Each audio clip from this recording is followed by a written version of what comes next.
Red and blue lights flash in the rearview mirror. Marcus Thompson's hands grip the steering wheel. He's 16, a black teenager, driving his mom's Honda home from basketball practice. The officer approaches. His hand rests on his gun. Marcus has done nothing wrong, but tonight that won't matter. Officer Derek Miller taps on the window. Hard. Marcus rolls it down, slowly, just like his dad taught him. "License and registration," Miller barks. "Yes, sir." Marcus reaches for the glove box. "Hands where I can see them." Marcus freezes.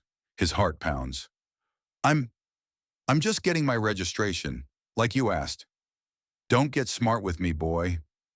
Boy. That word stings. Miller's flashlight sweeps the car interior, looking for something. Anything. "Step out of the vehicle." "Sir, can I ask why you pulled me?" "I set out, now." Marcus opens the door. His hands shake. He's 6'2", but feels small under Miller's glare. "You been drinking tonight?" "No, sir. I'm 16. I don't drink." "Right. That's what they all say." Miller circles him like a predator. "Whose car is this?" "My mother's, sir." "Uh-huh. And where exactly did you get this car?" She let me borrow it for basketball practice." Miller scoffs. "Basketball practice? In this neighborhood?" Marcus lives 3 blocks away, in a nice neighborhood. His own neighborhood. But to Officer Miller, a black kid in a decent car can only mean one thing. Stolen. This stop will change everything. But first, it's about to get worse. Marcus takes a breath. Stay calm. Dad always said, stay calm. Comply. Live to tell the story. "Sir, I have my license right here." He moves slowly, hands visible. "Would you like to see it?" Miller snatches it, studies it under his flashlight. "Marcus Thompson." He pauses. "Thompson." For a second, Marcus hopes the name registers. His dad. Mayor James Thompson. Everyone knows that name. But Miller just shakes his head. "Fake ID. Had to be." The hope dies. Miller tosses the license on the car hood. "Empty your pockets, all of them." Marcus empties his pockets onto the hood. Phone, wallet, gym membership card, a crumpled receipt from Chipotle. Miller picks through them like they're evidence at a crime scene. "What's this?" He holds up Marcus's wallet. "My wallet, sir." "Got a lot of cash in here." Miller counts it. 60, 80, $120. "I work at the rec center.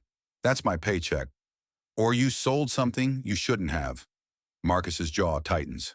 "I didn't sell anything. I work. I earn my money." Miller's radio crackles. He speaks into it, never taking his eyes off Marcus. "This is Miller. Need backup at Maple and 5th.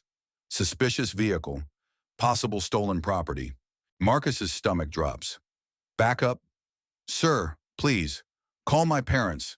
They'll tell you." "Your parents can wait." 2 more patrol cars arrive. Lights spinning, drawing attention. Neighbors peer through curtains. Someone's phone is up, recording.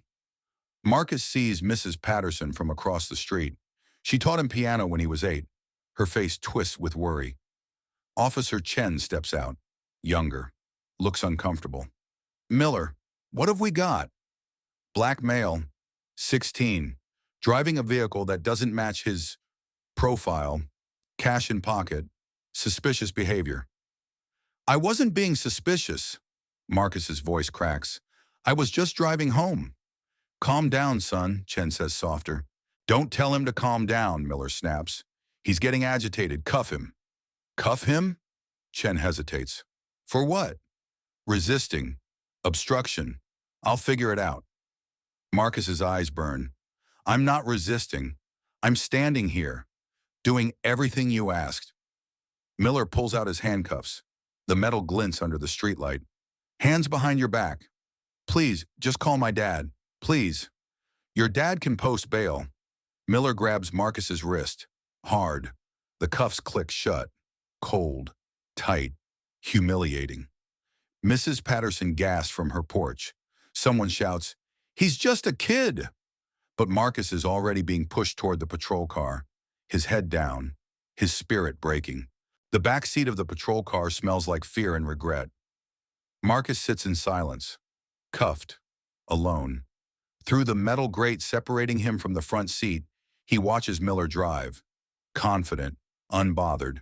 Chen rides passenger side, quiet. You know, Chen finally says, the kid might be telling the truth. They always say they're telling the truth. Miller doesn't even glance back. You're new. You'll learn. Still, maybe we should. Should what? Let him go. And then what? He steals another car tomorrow? Robs a store? We did our job. Marcus closes his eyes. This is America. He thinks about his dad's speeches. Justice for all. Equal protection under the law. Beautiful words. But words don't stop handcuffs. Words don't stop assumptions. He thinks about his mom. She'll be terrified when she finds out. She'll blame herself for letting him take the car. He thinks about his little sister Zoe. She looks up to him. What will she think when she sees her big brother in handcuffs? The car pulls into the station parking lot. Miller turns around, smirking. Welcome to the real world, kid. Inside the station, fluorescent lights hum overhead. The air smells like burnt coffee and bureaucracy. Miller uncuffs one of Marcus's hands, recuffs him to a metal bench. Sit. Don't move. Marcus sits. His wrist aches. Around him, the station buzzes. Officers type reports. A drunk man yells from a holding cell. A woman sobs at the front desk. No one looks at Marcus. Or maybe everyone does. It's hard to tell. Officer Chen approaches with a clipboard. Need to process you, he says quietly. Name, address, parent or guardian contact. Marcus's throat tightens. Can I call my dad now? After processing. How long is that?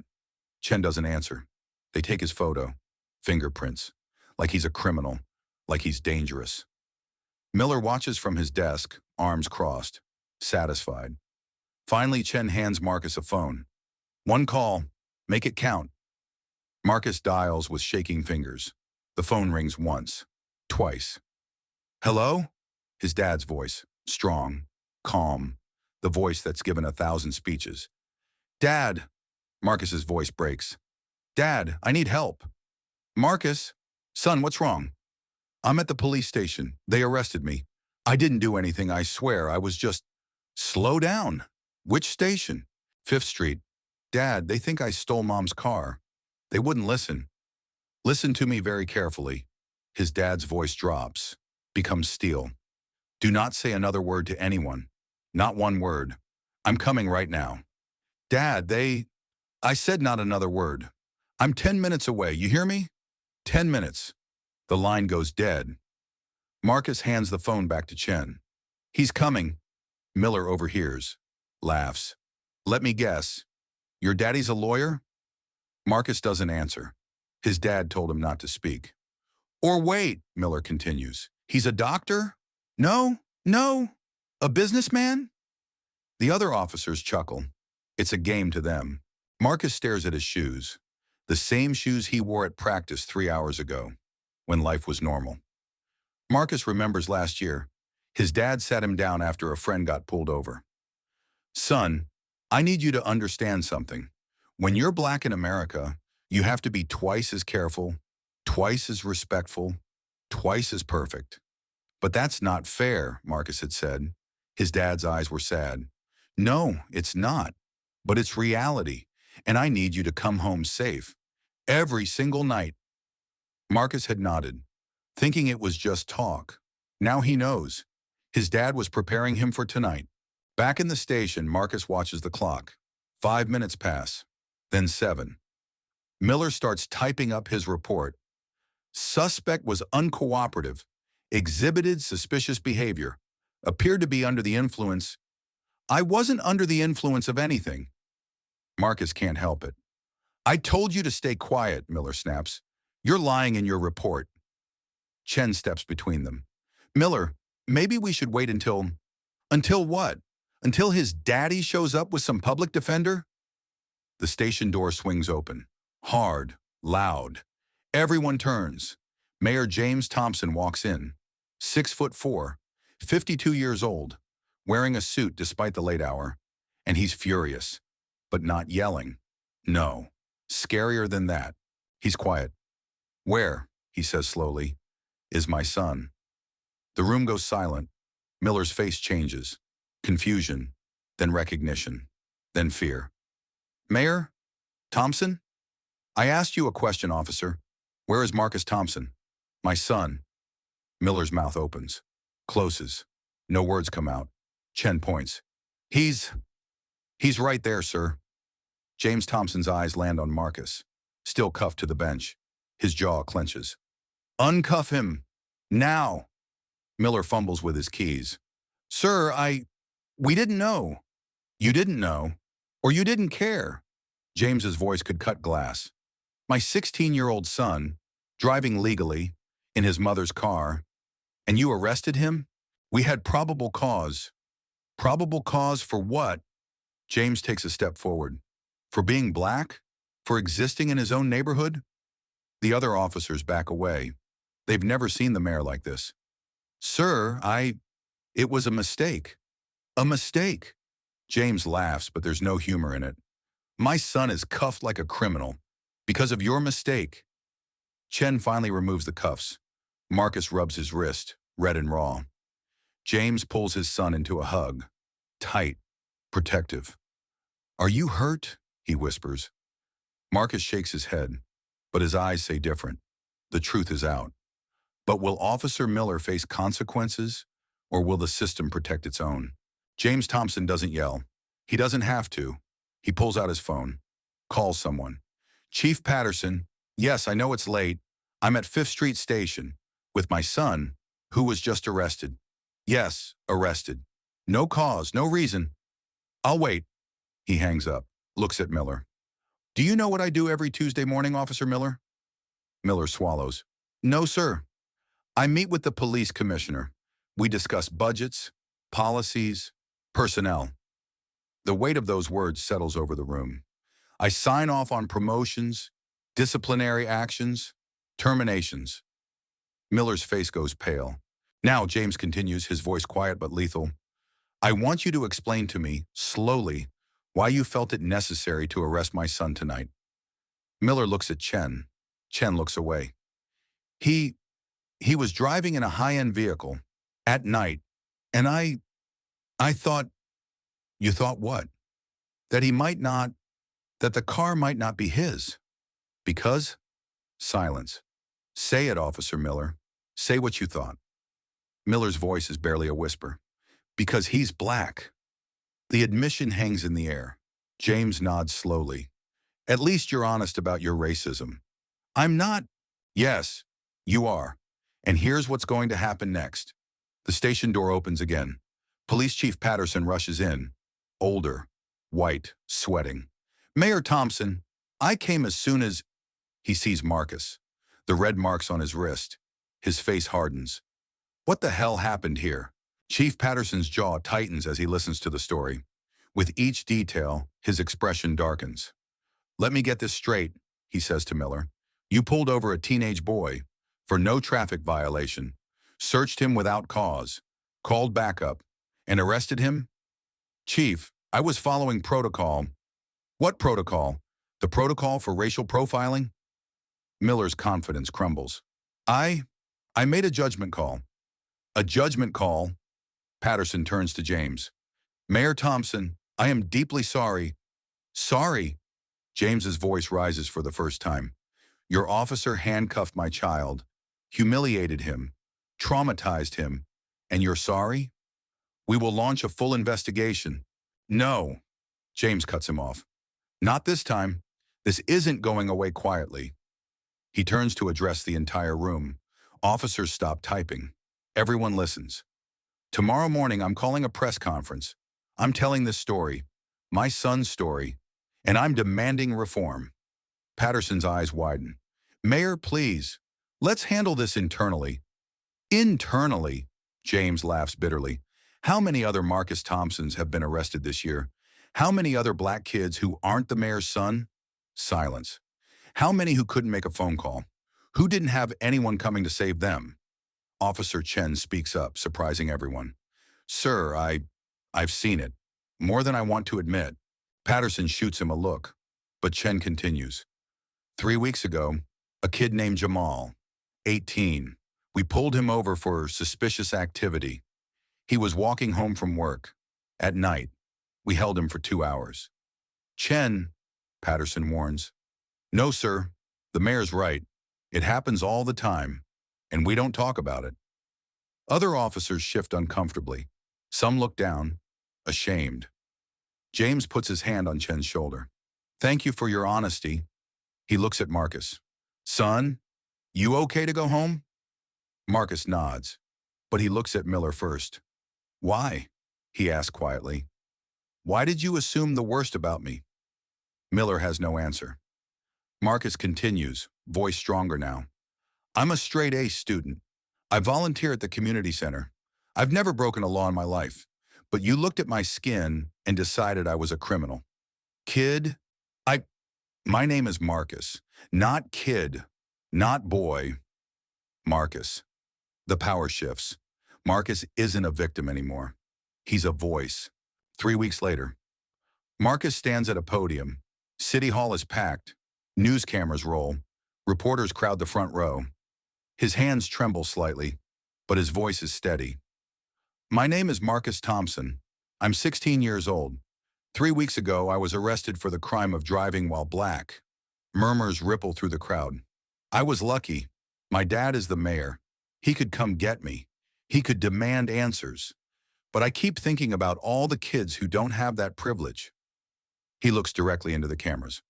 Jamal, who was stopped for walking home from work. Angela, who was questioned in her own apartment building because someone didn't recognize her. Darius, who was thrown against a wall for matching a description. Behind him, those teenagers stand. Real people, real stories. We're not statistics. We're not suspects.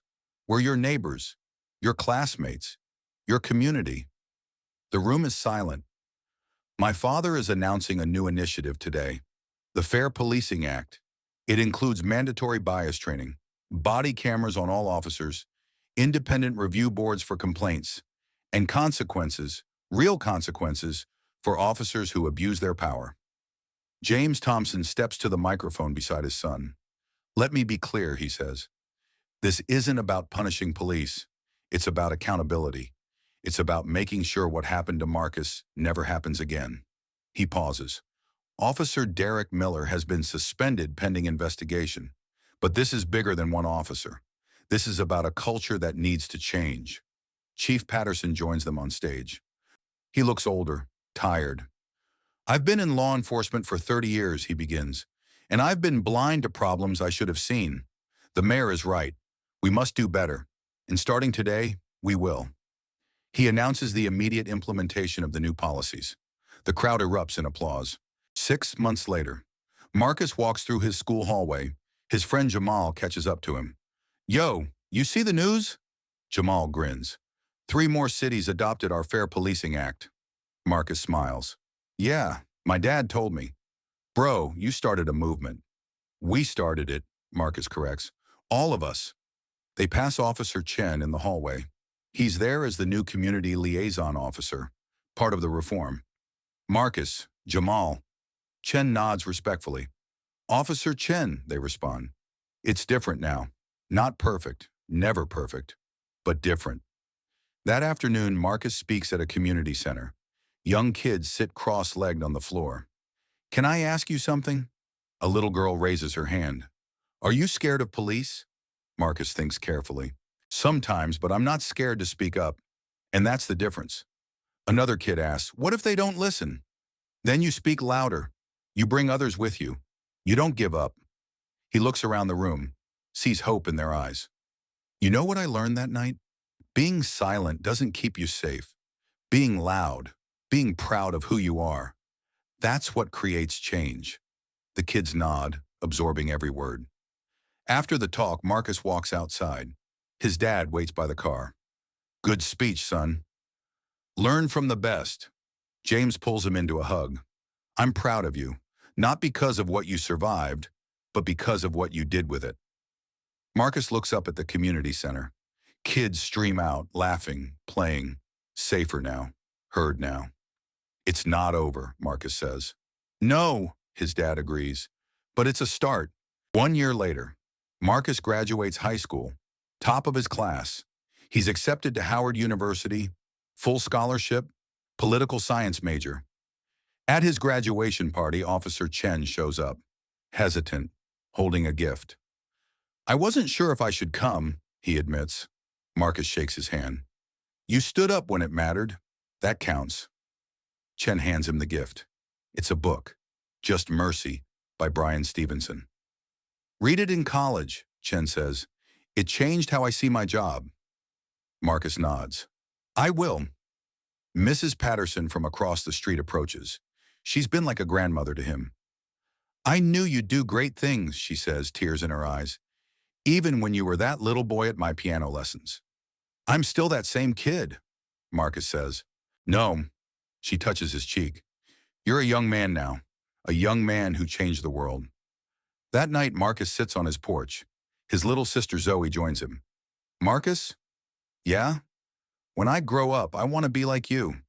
He looks at her, 9 years old, bright eyes full of dreams. No, he says gently.